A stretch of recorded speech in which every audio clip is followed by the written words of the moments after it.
तो सरकार कहती है ये खबर नहीं चलेगी। उस चैनल की मजबूरी है, या तो वो विज्ञापन लेके अपने कर्मचारियों की तनख्वाह दे, या फिर वो खबर नीचे गिरा दे। हम भरोसा कर रहे हैं यूट्यूब पर, एक्स पर, फेसबुक पर। वो भारत के लोकतंत्र के लिए बिल्कुल जवाबदेह और जिम्मेदार नहीं। उन्हें लगेगा कि दिक्कत है, तुरंत वो डाउन कर देंगे। और हमारे देश की सबसे ऊंची गद्दी पर एक आदमी ऐसा बैठा हुआ है जिसे मजाक नहीं पसंद। मैंने आनंद फानन में देखा, वो नोटिफिकेशन मुझे दिखाई दिया जो कहता है कि सरकार के आदेश पर मेटा जो है ये निर्णय लिया है मेटा ने, और फॉर फर्दर इन्फॉर्मेशन उसने हमें डायरेक्ट किया कि हम सरकार के विभाग या फिर मंत्रालय या फिर लोकल अथॉरिटी से कांटेक्ट करें। सरकार की आईटी एक्ट के तहत जो सोशल मीडिया प्लेटफॉर्म्स हैं, यानी एक्स, इंस्टाग्राम, फेसबुक और यूट्यूब पे जो तमाम कंटेंट क्रिएटर्स हैं जो कंटेंट बनाते हैं, उन्हें नोटिस गया है। उसमें शामिल हैं मोहम्मद जुबैर, मॉलिटिक्स, नेशनल दस्तक, राजीव निगम और खुरपेंच। इन सभी चैनल्स जो यूट्यूब, इंस्टाग्राम और ट्विटर में हैं, उन्हें नोटिस गया है। और इसी पर आज मॉलिटिक्स द्वारा प्रेस क्लब में एक प्रेस कॉन्फ्रेंस का आयोजन किया गया था, जिसमें नीरज झा और संजय सिंह और तमाम ऐसे कंटेंट और जो सोशल मीडिया जैसे कि एक्स या फेसबुक पर अपने कंटेंट डालते हैं वो शामिल थे। उन्होंने अपने बातें रखी, तो आइए जानते हैं उन्होंने क्या कहा। हमारा चैनल शैडो बैन कर दिया गया है और एक ही प्लेटफॉर्म नहीं, लगभग सारे पे मास रिपोर्टिंग एक तरफ से की जा रही है। आईटी ट्रोल्स महिलाओं के पीछे, खासतौर से महिला पत्रकारों के पीछे खुले में छोड़ दिए गए हैं। जिस भी सोशल मीडिया प्लेटफॉर्म पर ये वीडियो या ये प्रेस कॉन्फ्रेंस कवर करके डालेंगे, आप सोच के देखिए कल आप सुबह उठे और वो अकाउंट ध्वस्त हो जाए, उसे सस्पेंड कर दिया जाए। आप एक बार मन में वो विचार लाकर देखिए कि किस तरीके का आपका मनोभाव होगा। पूरे 4 साल 5 साल लगकर एक विद्यार्थी, एक छात्र, मेरी 25-26 साल उम्र है और न्यूज डिग्री को हमने खड़ा किया। तमाम लोग मेहनत करते हैं और एक झटके में 4-5 साल की मेहनत को एक झटके में खत्म कर दिया जाता है। तो जो संस्थागत मीडिया है ना, उसने ये स्पेस दे दिया है सरकार, उसकी जो भी वजह है। मैं आज की रिपोर्ट बता रहा हूं कि लगभग डेली भारत सरकार मीडिया के दुश्मन नहीं है। जो लोगों को लगता है, जो बहुत सिंप्लीफिकेशन हो रहा है। मोदी सरकार ने 11 साल में विज्ञापनों पर 5,987 करोड़ रुपए खर्च किए हैं। लगभग 1.5 करोड़, मतलब 1.5 करोड़ रुपए रोज खर्च किए। दलित हैं, पिछड़े हैं, किसान हैं, आदिवासी हैं, अल्पसंख्यक हैं, वो धार्मिक हिंसा में शामिल ना हो, कम्युनल राइट्स में। क्या ये गलत है बोलना? हम लोग कह रहे हैं कि आप लोग स्कूल जाइए, अस्पताल की मांग कीजिए।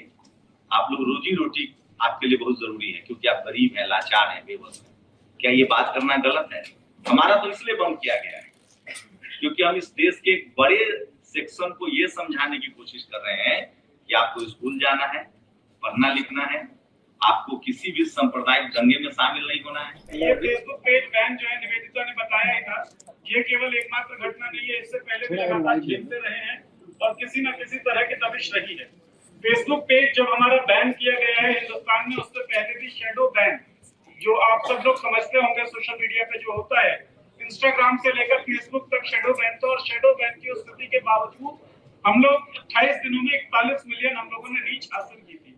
ये बहुत ज्यादा बोस्ट अप करने वाली चीज थी और मैं नंबर्स में बहुत ज्यादा यकीन करता भी नहीं हूँ। लेकिन मैं एक बात और कहना चाहता हूं जो शायद इस सबसे अलग है। सब हम लोग जानते हैं जिस कष्ट में अब किया जाए।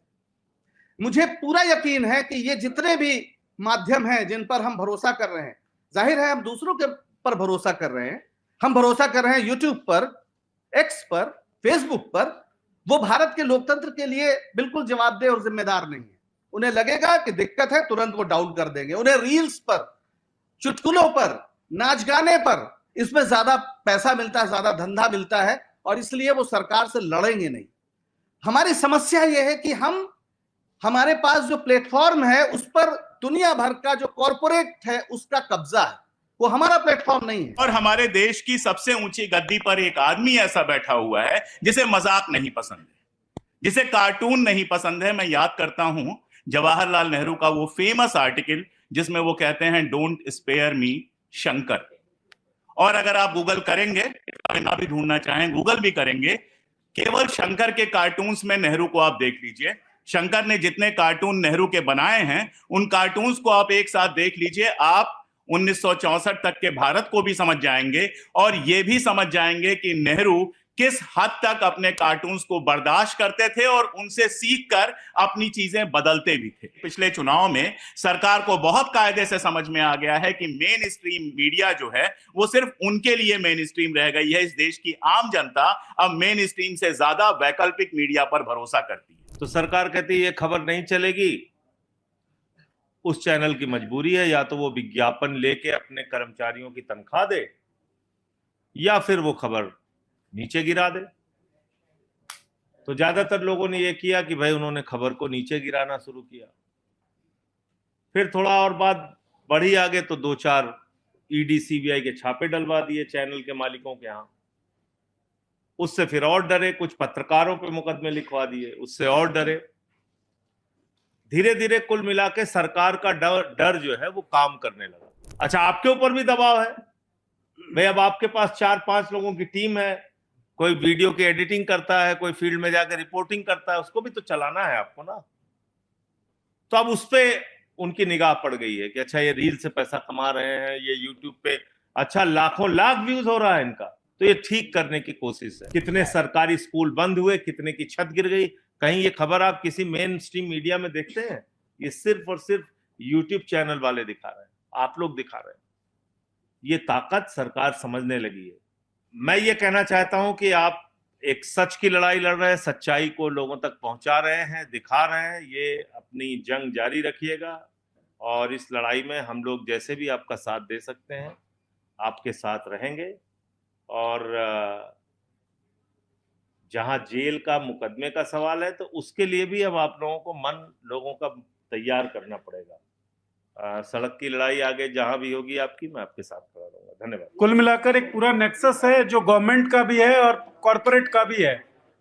आप कुछ कहेंगे, फेसबुक पेज आपका बैन कर दिया जाएगा, चैनल बैन कर दिया जाएगा। जो कॉर्पोरेट है वो आपके ऊपर डिफेमेशन लाद देगा, जो मुकेश मोहन झेल रहे हैं। 29 तारीख को रात के 2 बजे नोटिफिकेशन आया, मेरे जानकारी में 9:30-10 बजे सुबह आया, जब एक कॉल आया कि सर फेसबुक लॉगिन नहीं हो रहा है। मैंने आनंद फानंद में देखा, वो नोटिफिकेशन मुझे दिखाई दिया जो कहता है कि सरकार के आदेश पर मेटा जो है ये निर्णय लिया है मेटा ने, और फॉर फर्दर इन्फॉर्मेशन उसने हमें डायरेक्ट किया कि हम सरकार के विभाग या फिर मंत्रालय या फिर लोकल अथॉरिटी से कॉन्टेक्ट करें। तो आपने क्या एक्शन या रिजॉल्व करने के लिए हमने पहले तो देखा कि बहुत बार जब कंटेंट पे आता है वायलेशन कोई भी, तो अपील करने का ऑप्शन होता है। वो ऑप्शन ढूंढने की कोशिश की हमने, जो हमें नहीं मिली।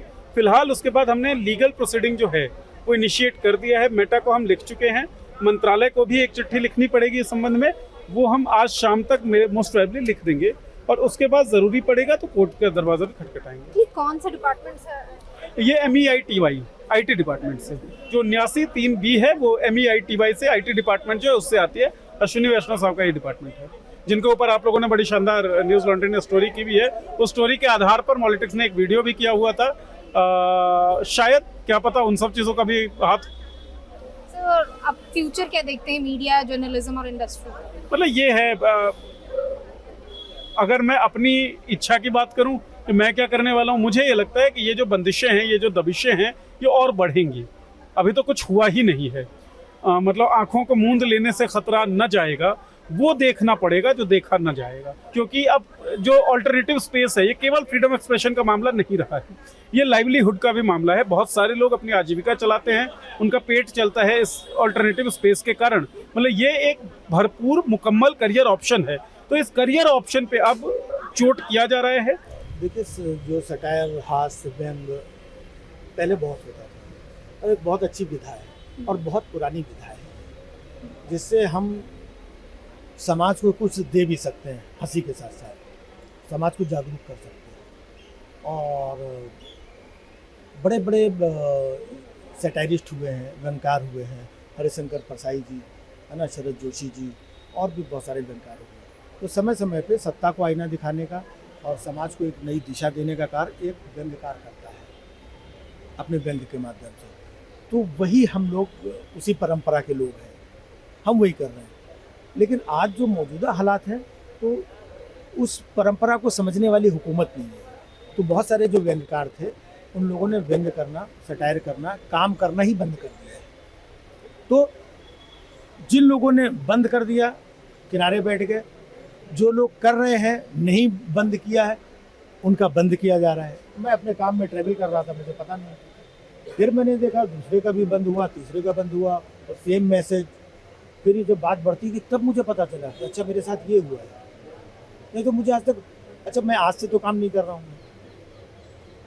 अगर इस हुकूमत को भी देखें तो भी 10-11 साल हो गए। किस डिपार्टमेंट से नोटिस है?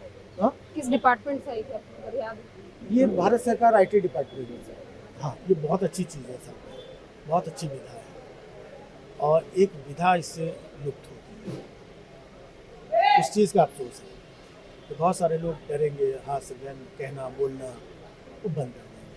आलोचकों का कहना है कि फ्रीडम ऑफ स्पीच पर असर पड़ रहा है और जो लोग सरकार के ऊपर आलोचना कर रहे हैं उनकी आवाज़ को दबाया जा रहा है। लोकतंत्र के लिए फ्रीडम ऑफ स्पीच ज़रूरी है। अगर फ्रीडम ऑफ स्पीच पे टारगेट किया जा रहा है और सरकार की ओर से, तो इसका मतलब है कि सरकार लोकतांत्रिक नहीं। और इसका ऐसे भी पता चलता है, जो मैंने बोला भी, कि वीडैम की जो रिपोर्ट है वो बताती है कि भारत अब एक इलेक्टोरल ऑटोक्रेसी की ओर बढ़ रहा है, जहाँ किसी तरह चुनाव तो हो रहे हैं लेकिन जो लोकतांत्रिक अभिव्यक्तियाँ हैं, संस्थाएं हैं, उनके लिए स्पेस नहीं बचा है। दिक्कत यह है कि मोदी जैसे लोग खुद को लोकतंत्र में राजा मान रहे हैं, खुद को अवतार मान रहे हैं, नॉन बायोलॉजिकल कह के उन्होंने बता दिया है कि वो खुद को क्या कह रहे हैं। ये लोकतंत्र के लिए बड़ा घातक है और एक नया युद्ध ही इस देश पे उन्होंने थोप। 19 मार्च को मेरा अकाउंट बंद हुआ। अच्छा, कितने टाइम के रात को 1:52 की ये बात है। 19 मार्च को मेरे पास मेल आता है कि मेरा अकाउंट इंडिया में विदहेल्ड हो गया है। बस कुल मिलाकर ये है कि आप इस सरकार से जब तक आप डरेंगे नहीं, जो नरेंद्र मोदी चाहेंगे वही आप लिखेंगे नहीं, तब तक आपके साथ यही होगा। अगर कोई डॉक्टर बाबा साहब अम्बेडकर के विचारों पर चलना चाहता है तो उसको ये दमन करने की राजनीति कर रहे हैं। नरेंद्र मोदी सरकार चाहती है कि वो मनुस्मृति राज देश के अंदर लागू करे। ये लॉ मिनिस्ट्री का मेल था जो एक्स के थ्रू आया हमें, और उसमें साफ लिखा गया कि 69A के तहत आपका जो अकाउंट है आप बंद विदहेल्ड किया जाता है इंडिया के अंदर। आप भारत के अंदर नहीं बोल सकते, आप ट्विटर अकाउंट आपका नहीं बोल सकता। तो लॉ मिनिस्ट्री को मेल किया है हम लोगों ने, उन्होंने ID मांगी है हम लोगों से। कानूनी हाई कोर्ट के अंदर केस चल रहा है जिसकी अगली सुनवाई 6 तारीख को है। अभी सुनवाई हुई तो उसमें साफ कहा गया कि हम लोग नरेंद्र मोदी की छवि बिगाड़ना चाहते हैं, सीधा बोल के गया। 29 मार्च को सुबह, जब 28 मार्च को लास्ट हमने काम किया था और 29 मार्च को जब सुबह इंस्टाग्राम खोला तो वो ओपन नहीं हो रहा था। वहाँ पे सीधा एक मैसेज था कि योर अकाउंट इज सस्पेंडेड। उसके बाद हमने उसे लॉगिन करने का ट्राई करा, वहाँ पे एक अपील करने का ऑप्शन था, वो अपील हमने कर दिया, मगर कोई भी इस तरीके का 28 तारीख की रात तक ऐसा कोई नोटिफिकेशन या ईमेल नहीं था कि आपका अकाउंट क्यों सस्पेंड किया गया है, किस कंटेंट से उनको प्रॉब्लम हुई है, इस तरीके का कोई भी नोटिफिकेशन नहीं था। बट आपने लास्ट कंटेंट क्या डाला? लास्ट कंटेंट हम लोग यही रिपोर्ट कर रहे थे, जो ईरान और इजराइल का युद्ध चल रहा है उस पर हो गई, जो मुकेश मोहन पर डिफेमेशन का केस हुआ है वो हो गई, क्राइम स्टोरीज हो गई, और जो भी एंटरटेनमेंट से रिलेटेड होती हैं वो सब तमाम कंटेंट जो पूरे नेशनल लेवल पर चल रहे हैं वो न्यूज़ डिगी दिखाता था। तो उसके बाद अपने क्या कुछ उसके रिजॉल्व करने के लिए क्या क्या किया? वहाँ पर एक अपील का ऑप्शन था जो हमें बताया गया कि आप अपील डाल दीजिए। अब वो रिवर्ट करेंगे, कब रिवर्ट करेंगे कुछ नहीं पता, क्योंकि उसमें कोई भी ऐसा रीजन मेंशन नहीं था कि आपके इस कंटेंट से प्रॉब्लम हुई है। और मतलब हम भी इस प्रॉब्लम से ज़्यादा जूझ रहे हैं कि एटलीस्ट हमें पता हो कि अकाउंट क्यों गायब किया गया है। हमारे 4,88,000 फॉलोअर थे, 5 लाख होने वाले थे, 4 साल की पूरी मेहनत थी और उस मेहनत को एक झटके में ख़त्म कर दिया गया, एक झटके में। ये जो अकाउंट्स हैं ये वर्चुअल प्रॉपर्टी हैं, इन्हीं को कमाया है हमने पिछले 4-5 साल में, और कुछ नहीं कमाया, क्योंकि हमारे पीछे कोई बहुत इन्वेस्टर्स नहीं है कि पैसा लगा रहे हैं और डिजिटल मीडिया में हम लोग काम कर रहे हैं। यहाँ ऐसे तमाम कंटेंट क्रिएटर्स आए हुए थे जिनका यही कंटेंट ही एक मेन सोर्स ऑफ इनकम है और इन्हीं की आवाज़ों को ही दबाया जा रहा है। मैं आकांक्षा राव, न्यूज़ लॉन्ड्री के लिए। पत्रकारिता का नासूर बन चुके विज्ञापन के मॉडल को खारिज करके खबरों की इस दुनिया को बदलिए ताकि पत्रकारिता आपके लिए जवाबदेह बने। newslaundry.com/subscription पर क्लिक कीजिए और अपने मन मुताबिक पेमेंट का विकल्प चुनिए, क्योंकि हमारे सब्सक्राइबर्स का नारा है, मेरे खर्च पर आजाद हैं खबरें।